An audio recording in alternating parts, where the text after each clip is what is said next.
২৪শে জুলাই গণ অভ্যুত্থানে অংশগ্রহণকারীদের আইনি সুরক্ষা দিতে দায়মুক্তি অধ্যাদেশ বিল পাশ হলো জাতীয় সংসদে।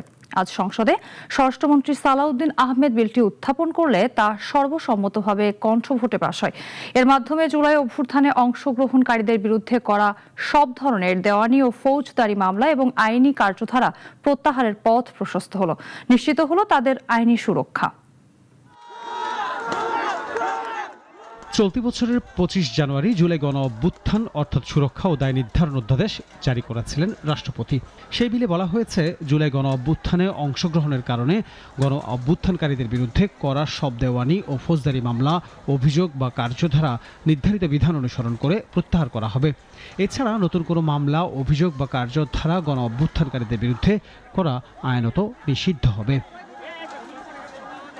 কোনো গণ অভ্যুত্থানকারীর বিরুদ্ধে কোনো মামলা, অভিযোগ বা কার্যধারা জুলাই গণ অভ্যুত্থানে অংশগ্রহণ করার কারণে করা হয়ে থাকলে পাবলিক প্রসিকিউটর বা সরকার নিযুক্ত কোনো আইনজীবী এ প্রত্যয়নের ভিত্তিতে সংশ্লিষ্ট আদালতে আবেদন করবেন বলেও বিলে বলা হয়েছে।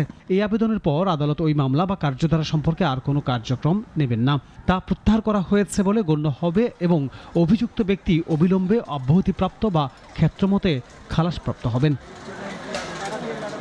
তবে এসব বিধান সত্ত্বেও কোনো গণ অভ্যুত্থানকারীর বিরুদ্ধে জুলাই গণ অভ্যুত্থানকালে হত্যাকাণ্ড সংগঠনের অভিযোগ থাকলে তা জাতীয় মানবাধিকার কমিশনে দাখিল করা যাবে এবং কমিশন এই অভিযোগ তদন্তের ব্যবস্থা নেবে। তবে তদন্ত চলাকালে আসামিকে গ্রেপ্তার বা হেফাজতে নেওয়ার প্রয়োজন হলে তদন্ত কর্মকর্তা যুক্তিসঙ্গত কারণ উল্লেখ করে আগে কমিশনের অনুমোদন নেবেন। বিলে আরও বলা হয়, কমিশনের তদন্তে যদি প্রতীয়মান হয় যে অভিযোগ রাজনৈতিক প্রতিরোধের অংশ ছিল, তাহলে কমিশন মনে করলে ক্ষতিগ্রস্ত পরিবারকে ক্ষতিপূরণ দিতে সরকারকে আদেশ দিতে পারবে।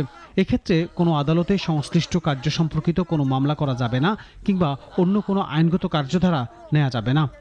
জুলাই গণ অভ্যুত্থান সুরক্ষা ও দায় নির্ধারণ বিল ২০২৬ স্পিকার হাফিজউদ্দিন আহমেদের সভাপতিত্বে বিকেলে সংসদে এসব বিধান সংবলিত বিলটি উত্থাপন করেন স্বরাষ্ট্রমন্ত্রী সালাউদ্দিন আহমেদ। পরে তা সর্বসম্মত কণ্ঠভোটে পাশ হয়। সংসদের সামনে প্রশ্ন হচ্ছে, সংসদে উত্থাপিত এর মাধ্যমে আইনি সুরক্ষা পেল জুলাই যোদ্ধারা, যা জুলাই আন্দোলনে অংশগ্রহণকারীদের দীর্ঘদিনের চাওয়া ছিল।